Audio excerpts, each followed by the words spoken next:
Code படம் எப்படி இருக்கு, எந்த லெவலில் வந்து இதை எடுத்துகிட்டு போயிட்டு இருக்காங்க அப்படிங்கிறத பற்றி தான் நம்ம பார்க்க போகிறோம். கோட்டுக்கு வந்து முழு விரிவுன்னு பார்த்தீங்கன்னா கிரேட்டஸ்ட் ஆஃப் ஆல் டைம். இந்த படம் வந்து கிளியோ படத்தை அளவுக்கு வந்து ஒரு ஹைப்பை வந்து ஏற்படுத்தலை அல்லது ஹைப்பை வந்து உருவாக்கலை. இந்த ஹைப்பை உருவாக்காமல் இருக்கிறதுல வந்து ஒரு பாசிட்டிவ்னே சொல்லலாம். ஹைப்பை உருவாக்குறதுல என்ன நெகட்டிவ் அப்படின்னு கேட்டிங்கன்னா, அந்த ஹைப்பை உருவாக்கும் போது ஒவ்வொரு ரசிகர்களுக்குள்ளேயும் ஒரு மிகப்பெரிய கற்பனை வந்து உருவாகும். அப்படி கற்பனை உருவாகும் போது அவன் பிரம்மாண்டமான கற்பனை வந்து ரசிகர் வந்து உருவாக்கி வச்சிருப்பான். அந்த படம் அவன் கற்பனைக்கு ஏற்ற மாதிரி இல்லைன்னா, நல்லா இருந்தா கூட சுமாரா இருக்குப்பா, பரவாயில்லப்பா அப்படிங்கிற ஒரு மவுத் டாக் வந்துடும். அப்படி ஒரு மவுத் டாக் வரக்கூடாங்கிறதுக்காக இந்த படக்குழு என்ன பண்ணிருக்குன்னா, ஒரு வருஷமா எடுத்த ஒரு விஷயத்தை எந்த ஒரு ஹைப்பும் இல்லாம நம்ம கிட்ட வந்து ஒரு ட்ரெய்லரா மட்டும் போட்டு காமிச்சிருக்காங்க. இந்த ட்ரெய்லர்ல பாத்தீங்கன்னா எல்லா விஷயத்தையும் காட்டிடுறாங்க. குறிப்பா வந்து பாத்தீங்கன்னா விஜய் வந்து 3 கெட்டப்ல வர்றத வந்து ட்ரெய்லர்லயே காட்டிடுறாங்க. அதாவது 25 வயசு, 15 வயசு,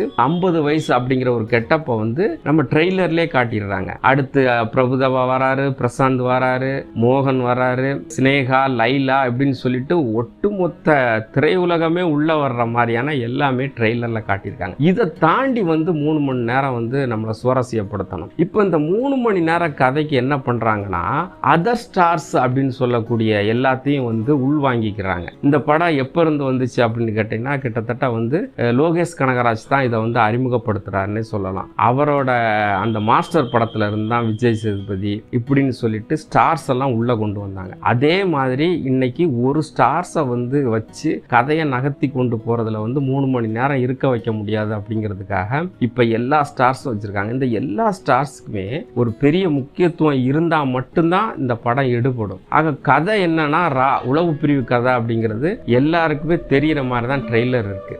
இதுல ஒரே ஒரு சஸ்பென்ஸ் வச்சிருக்காங்க, விஜயகாந்த் வாராரா வரலையா அப்படிங்கிற ஒரு சஸ்பென்ஸை வச்சிருக்காங்க. ஆனா விஜயகாந்த் கண்டிப்பா உள்ள இருக்கிறாரு. அது எப்படின்னா, அந்த உளவு பிரிவுக்கே கேப்டனா இருக்கக்கூடிய அளவுக்கு விஜயகாந்த் இருக்காரு. அவருக்கு கீழே இந்த 3-4 பேரும் வேலை செய்யற மாதிரி தான் நமக்கு அந்த ட்ரெய்லரை பார்க்கையில தெரியுது. இதை தவிர வந்து பார்த்தீங்கன்னா தோனி வர்றாரு, இன்னும் பிற முக்கியமான நடிகர்கள்லாம் உள்ள கேமியோ ரோல்ல வர்றாங்கங்கிற ஒரு எதிர்பார்ப்பு இருக்கு. ஆனா எத்தனை எதிர்பார்ப்பு இருந்தாலும் ஒரே ஸ்டார் விஜய் வந்து அவ்வளவு பேரையும் அடிச்சு தள்ளுற அளவுக்கு தான் அந்த ட்ரெய்லரோட வியூகம் இருக்கு. உண்மையை சொல்லணும் கேட்டீங்கன்னா, லியோவில் இருந்த ஹைப் இருந்தாலும் இந்த கோட்ல ஹைப் இல்லைனாலுமே தியேட்டர் வந்து ஃபுல்லா இருக்கு. கிட்டத்தட்ட இன்னைக்கு திங்கட்கிழமை வந்து அதோட டிக்கெட்ஸை வந்து சேல்ஸ் பண்ணாங்க. இன்னைய நிலவரத்துக்கு ஒரு 3 நாளைக்கு ஃபுல்லா இருக்கு. 5000 தியேட்டர் வரைக்கும் இந்த படத்தை வந்து வெளியிடுறாங்க. கிட்டத்தட்ட தென்னிந்தியா முழுவதும் பார்த்தீங்கன்னா 5000 தியேட்டர். இன்னும் வட மாநிலங்கள்ல பேசிக்கிட்டு இருக்காங்க தான் சொல்லிட்டு இருக்காங்க. அது ஒரு 1000 சொச்சம் தியேட்டர்னா கிட்டத்தட்ட இந்தியாவிலேயே